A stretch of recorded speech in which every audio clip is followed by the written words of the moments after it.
All right. We're in the last section of the Vietnam War where the war will end, and we will move forward into the Watergate scandal.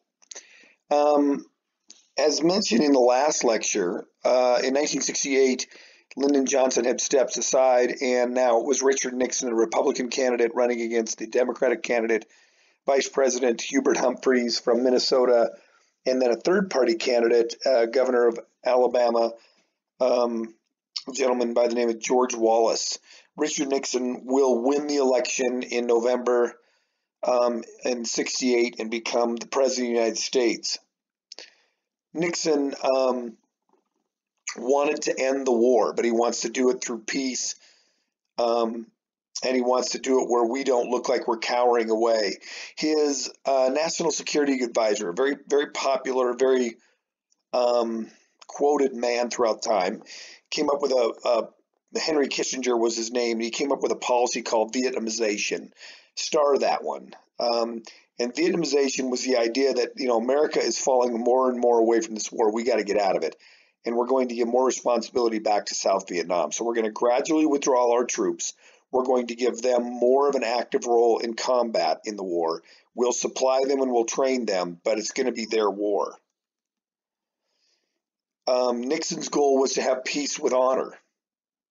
And the way of doing that was we will adhere and get out of Vietnam, but we're not going to be chased out. And I don't think the North Vietnamese are buying into that. And while he's publicly saying we're going to be getting out, he steps up and starts bombing North Vietnam much heavier than what had happened before this point. He also will start bombing neighboring countries in Laos and Cambodia because the North Vietnamese, the communists, the Chinese are using those countries to get supplies into South Vietnam for the Viet Cong. So Nixon says enough of this and he starts dropping bombs. He wants the enemy to be perfectly aware that he can continue to do this for as long as it takes. And he will get the North to eventually go and seek peace. The silent majority, kind of like today, when you listen to the proponents of the election of 2016, you heard everybody say this guy has no chance, nobody supports him, and the people that were jumping up and down and yelling the loudest said, "Oh, we've got it down stat." Well, there was a lot of Americans that were moderate and mainstream that said, "You know what? I don't want the direction of the country to go this way." And that's what it was with Nixon. They saw what the Democratic Party was doing, and they said, "This is insanity, and I'm not for this at all." And Middle America went, "We're going to support President Nixon and say we can win this with dignity and honor." New York Times will publish a incident that happened in before Nixon was elected in March of '68. He's elected in November, and it's the My Lai massacre, and it's a small village in South Vietnam that continually had Viet Cong go out and engage our troops. And we had narrowed it down to this village, and we knew they were coming from them, and nobody would tell us who it was. And finally, a group of our soldiers, I'm not sure how many, but probably would have been around 30 or 40, came upon this village called My Lai. He surrounded it, and he opened fired, and he killed every single person in the place. He massacred up to 200 people. It was eventually found out by the U.S. Army. They prosecuted, and the leader, a gentleman by the name of Lieutenant Calley, was convicted and imprisoned. And because Calley had ordered anything that breathes, you kill it. If these guys don't want to go along with us, then they're aiding the enemy and they're coming out and shooting us. I'm not saying he's right at all. He's completely, absolutely wrong. But it was one of those things where you knew where the enemy was coming from, but you couldn't stop it, and they were killing your men along the way. And he went past the breaking point. Nixon will invade Cambodia. And he did this to tell everyone that we're going to invade it and we're going to bomb it. And he bombs it extremely heavily to clear out all the North Vietnamese and all the Viet Cong that had supply centers there. He does this on April of 1970. This, in addition to My Lai and the reporting of that, is going to bring the war even down lower. Students and the new left, the Students for Democratic Society, will strike, and 1.5 million students on 1,200 campuses will not go to class. Significant, but not all that effective. They don't have a lot of power. I mean, it looks bad in the media, but it's not like shutting down Wall Street. Kent State, we're going to stop here in just a second, and we're going to look at something. But Kent State, which is in Ohio, was hit the hardest, where a group of demonstrators had continually been harassing the ROTC. These are a group of students who are going to college and training to become military officers. And they continually picketed and rioted and wanted to have the ROTC thrown off campus. I don't know a lot about the incident other than eventually tempers boiled over. There was quite a few, a number, high hundreds, 600, 700, 800 people out there demonstrating against the Guard. And the Guard said, okay, we've had enough. And someone went a little bit off the reservation and loaded those rifles up with live ammunition, and they started firing into the crowd. They killed 4, they wounded 9.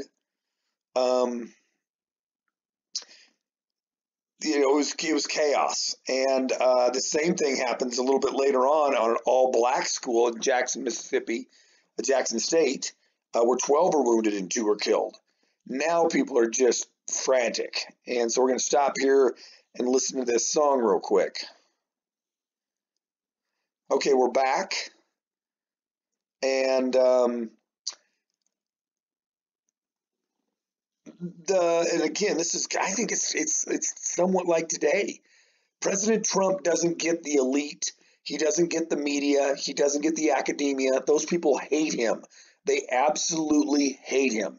They believe they're on a different moral standard or different moral ground than President Trump. But President Trump relates to the hard hats. He relates to the construction worker. He relates to the guy that's working in the mill. He relates to the guy that's construction.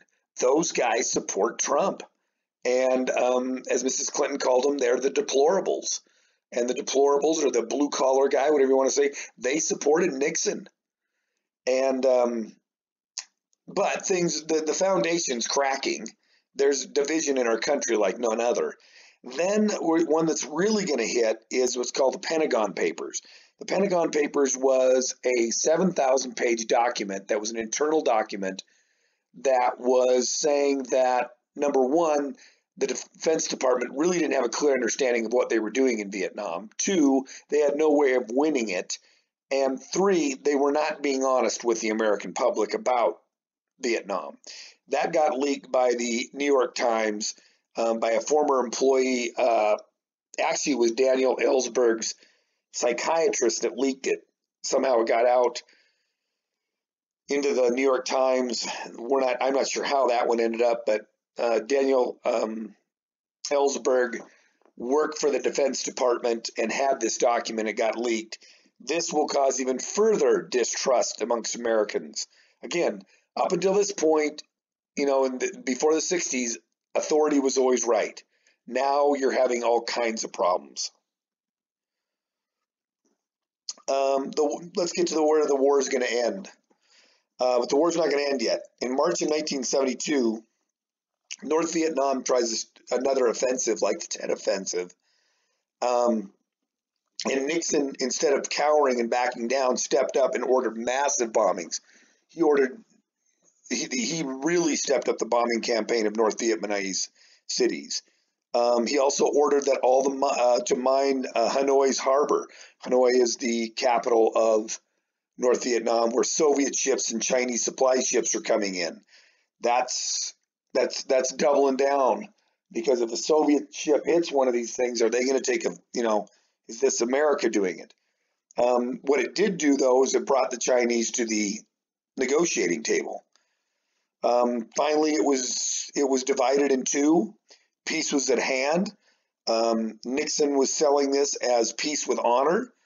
The North Vietnamese agreed that they would not invade. We told the South that we would give them all the supplies they needed and training of their troops, and we withdrew. Just days before the 1972 election was to take place, the North Vietnamese reneged on it. And that will cause Nixon, who will get elected on one of the biggest landslide elections ever, will cause Nixon in December of 1972, after he got elected for a second term, to do what was called a Christmas bombing. And the Christmas bombing is where he drops a whole bunch of bombs, over 100,000 of them in an 11-day period on the North, saying, "Excuse me, I thought we had a deal. You're now reneging on it. Let me remind you, I can do this all day long." And he went and killed a whole bunch of people with dropping bombs, a lot of innocent people. But lo and behold, guess who comes back to the negotiating tables on January 27th of 1973? And then on March 29th of 1973, we've been signed our peace treaty and American troops will go home. In 1975, though, the North Vietnamese will, or 1974, they will invade the South again, and we will not honor the agreement to give the South Vietnamese materials. Congress will not abide by it, and the South Vietnamese will be overthrown, and they'll be pummeled. What does it end up happening? What's the legacy of the war? Well, we get in there in 1950. Before we'd ever gotten to Korea, we gave a ton of money to France. France bailed. We got involved in 1955. We committed troops in 1965. From 1965 to 1974, 58,000 Americans were killed, 303,000 were wounded. Deeply divided the country, typically along the border, along the lines of young versus old. This is the first war where we announce, or we publicly accept, post-traumatic syndrome disorder. 15% will return home and have all kinds of problems. Other vets come home, and the country as a whole, drug use had risen. It was more open than before. It was accepted. In 1982, we will have the Vietnam War Memorial, where all 58,000 American lives' names are on that. Don't have that for Korea or anything, but they have it for Vietnam. The communists, when they take over Vietnam, will imprison over 400,000 South Vietnamese who had given us their support, and then we were supposed to back them, and we didn't do anything. We just let them die.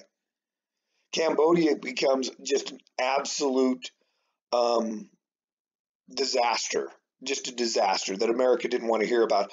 A gentleman that led in Cambodia, a guy by the name of Pol Pot, massacred over 1 million people of his own country. Just absolutely horrific situation that we did almost nothing about because America turned its back and said, we don't care. The legacy, or some of the things biggest things that we came out of the Vietnam War, was the draft policy. I'm certain that we will never ever have a deferment for kids that have money to go to college again. That was thrown out. That was a really big mistake. Next, in 1973, we're going to have the War Powers Act passed. And the War Powers Act is going to actually give a ton more power to the President of the United States. The President can use the military anywhere he wants, but all he has to do is inform Congress that he is using the military within 48 hours of using it. And then he can use troops or equipment for up to 90 days. But at 90 days, he has to get Congress's approval, or they're not going to pay the check to do this. So this is going to change. The president today has way more power with the military than Abraham Lincoln or Woodrow Wilson in World War I or Franklin Roosevelt in World War II. Just way, way more power. Vietnam has really gripped America into thinking, when we get into something, is this a quicksand Vietnam situation, or can we actually attain, what are the goals? What is a clear objective of being over in fill in the blank, Korea, as we are still today, Iraq, Afghanistan? What is the end goal here? What are we hoping to attain? Or are we just going to be at war forever? And I think America has become much more suspicious of our government because of the misleading activities of President Johnson and President Nixon. I think the faith in government has been tarnished at the very least. It has recovered. It's better today, both under President Obama, President Bush, President Trump, than it was back when President Nixon, President Johnson, President Carter was in place. But it's been tarnished and stopped. So let's stop there. We've now looked at Vietnam, and that was kind of a long one for lecture, but there we have it. And we will move into now Watergate.